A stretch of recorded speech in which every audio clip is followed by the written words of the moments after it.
Hello everyone आणि हा video MST CET ॲस्पायरंटसाठी आहे. बाळो, उद्यापासून म्हणजे 11 एप्रिलपासून MST CET 2026 ची एक्झाम स्टार्ट होत आहे. सगळ्यांनी खूप छान प्रकारे प्रिपरेशन केलेलं आहे आणि आता एक्झामला जाण्यापूर्वी आपण कोणत्या गोष्टी आपल्या सोबत घेऊन जाऊ शकतोय यासाठी मी एक शॉर्ट व्हिडिओ केला आहे. सर्वांनी हा व्हिडिओ बघा, नक्कीच याचा तुम्हाला फायदा होईल. आता एक्झाम सेंटरवरती जाण्यापूर्वी आपल्याला काय काळजी घ्यायची आहे, कोणते डॉक्युमेंट्स आपल्याला घेऊन जायचे आहेत, काय कोणत्या गोष्टी आपल्याला घेऊन जाता येणार नाहीत, या सगळ्या विषयी आपण थोडंसं डिटेल डिस्कशन या व्हिडिओमध्ये करणार आहे. आता याच्यामध्ये काय म्हणले बघा, documents to carry while entering in CET examination hall. तर त्याच्यामध्ये बाळावर तुम्हाला काय करायचं आहे, ॲडमिट कार्ड सगळ्यात इम्पॉर्टंट असणार आहे. ऑब्व्हियसली आपलं हॉल तिकीट, ॲडमिट कार्ड जे तुमच्या MST CET सेल वेबसाईटवरती आलेलं आहे. तुम्हाला तुमचा लॉग इन ID पासवर्ड माहिती आहे, त्याच्यावरून तुम्ही लॉग इन करून आपलं ॲडमिट कार्ड डाउनलोड करू शकताय. सगळ्यांना माझी रिक्वेस्ट आहे, सर्वांनी ॲडमिट कार्ड जे पण प्रिंटआउट करणार आहे ते कलर प्रिंट करा. त्याचा नक्कीच तुम्हाला फायदा होईल. जर पॉसिबल नसेल कलर प्रिंट तर तुम्ही ब्लॅक अँड व्हाईट प्रिंटआउट्स घेऊ शकताय, पण इफ पॉसिबल तर सर्वांनी कलर प्रिंट घेऊन जा. एक ऐवजी दोन प्रिंटआउट्स तुमच्या जवळ ठेवा. दोन प्रिंटआउट्स काढून ठेवा ॲडमिट कार्डच्या. एक प्रिंटआउट आपल्याला एक्झाम सेंटरवरती लागणार आहे, जे आपण कॅरी करू शकतोय, तर सर्वांनी कलर प्रिंट कॅरी करा. त्याच्यानंतर दुसरी गोष्ट, तुम्हाला तुमचं फोटो ID प्रूफ लागणार आहे. मग त्याच्यामध्ये आधार कार्ड असेल, पॅन कार्ड असेल, ड्रायव्हिंग लायसन असेल किंवा आपला पासपोर्ट असेल, वॉट एव्हर. पण बेस्ट ऑप्शन आहे बाळाओ आधार कार्ड.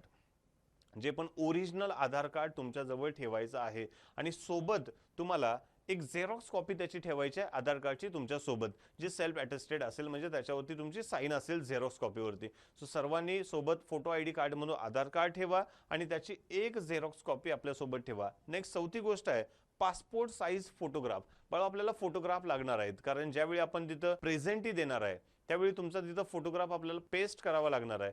तर त्यावेळी तुम्हाला तो फोटोग्राफ तिथं कॅरी करावं लागणार आहे. तर तुम्ही तुमच्या सोबत घेतेवेळी ॲटलिस्ट एक 3 ते 4 फोटोग्राफ्स तुमच्या सोबत ठेवा. आणि नेक्स्ट, फिजिकल हँडिकॅप जे कॅन्डिडेट्स आहेत त्यांच्यासाठी फिजिकल हँडिकॅपचं सर्टिफिकेट लागणार आहे बाळू, कारण या सर्टिफिकेटशिवाय तुम्हाला ती एक्झाम देता येणार नाही. तर या गोष्टी आपल्याला कॅरी करायच्या आहेत. आता काय काळजी घ्यायची आहे बाळो, तर एक्झाम सेंटरवरती जे तुम्हाला रिपोर्टिंग टायमिंग आहे, म्हणजे सकाळी एक्झाम असेल 9 o'clockला आणि आफ्टरनूनची एक्झाम असेल तर ते असेल 3 o'clockला. तर त्याच्या अगोदर ॲटलिस्ट 1 hour तुम्हाला एक्झाम सेंटरवरती रीच व्हायचं आहे. आणि बाकीच्या मुलांना रिक्वेस्ट आहे, म्हणजे जे लॉंग डिस्टन्सवरून येणार आहेत, म्हणजे ज्यांचं एक्झाम सेंटर आपल्या घरापासून 90-100 किलोमीटर इतक्या डिस्टन्सवरती आहे, तर इफ पॉसिबल तर तुम्ही आदल्या दिवशी त्या सिटीमध्ये जाऊन राहता येतंय का याचा प्रयत्न करा. कारण बऱ्याच वेळा बरेचसे मुलं गेट क्लोज झाल्यामुळे एक्झाम देऊ शकत नाहीत आणि हे दरवर्षी घडत आहे. यावर्षी सुद्धा JEE मेन्स एक्झाममध्ये ह्या गोष्टी झालेल्या आहेत. तर याची तुम्हाला बाळाओ काळजी घ्यावी लागणार आहे. तर एक्झाम सेंटरवरती ॲटलिस्ट 1 hour तुम्ही पोचायचं आहे, कारण जरी काही तिथं आपल्याला काही प्रॉब्लेम्स असतील, कोणत्या गोष्टी लागणार असतील, तर ते आपण मॅनेज करू शकतोय.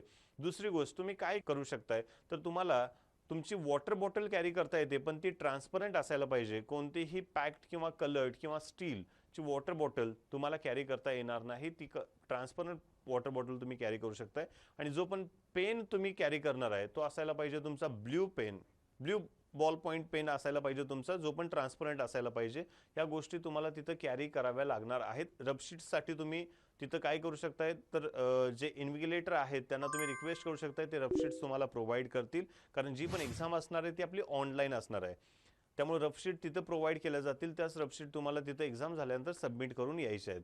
त्यामुळे ह्या गोष्टी काळजी घ्या की तुम्हाला एक पेन आणि एक वॉटर बॉटल लागणार असेल तर ती ट्रान्सपरंट वॉटर बॉटल तुम्ही कॅरी करू शकताय. बाकी तुमचे मोबाईल्स, त्याच्यानंतर smart watches, electronic device, gadgets, calculator, log table, बाकी काही तुम्हाला कॅरी करता येणार नाही.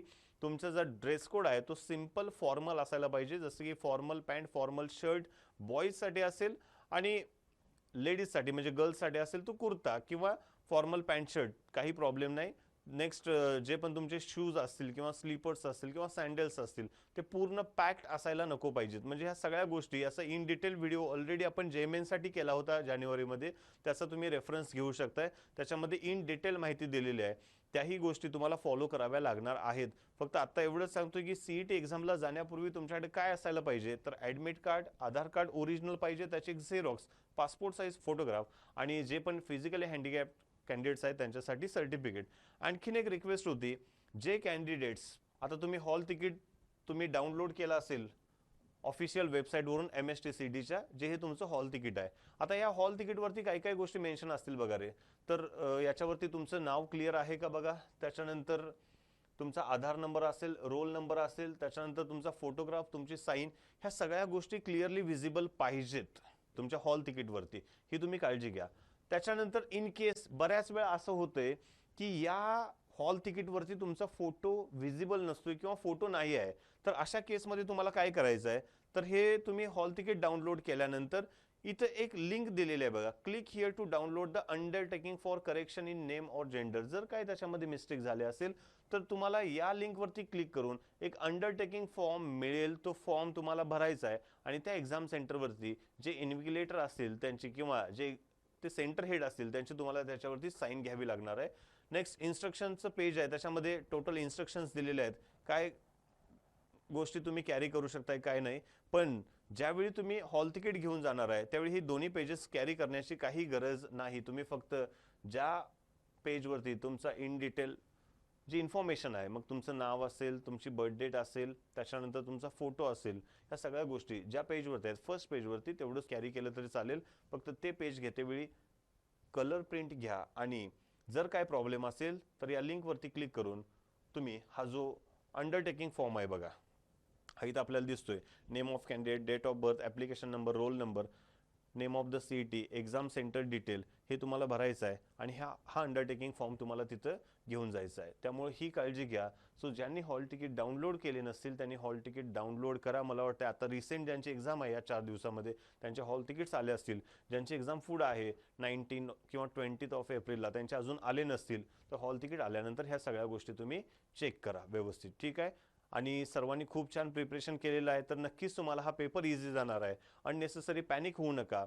आणखीन एक गोष्ट सांगायची म्हणजे बऱ्याच वेळा काहीतरी तुम्हाला टेक्निकल ग्लिचेस येतात ज्याच्यामध्ये PC हँग झाला वगैरे, तर तुम्ही शांत राहा. तिथे जे इन्व्हिजिलेटर आहेत त्यांना फक्त सांगा हा प्रॉब्लेम आलाय. जो टाइम तुमचा लॉस झाला होता तो पुन्हा तुम्हाला तिथं रिकवर करून देण्यात येईल. फक्त पॅनिक होऊ नका, शांत राहा, बी कॉन्फिडंट. 100% तुम्हाला पेपर इझी जाईल. So Abhinav group of education कडून सर्वांना wish you very all the best. Thank you.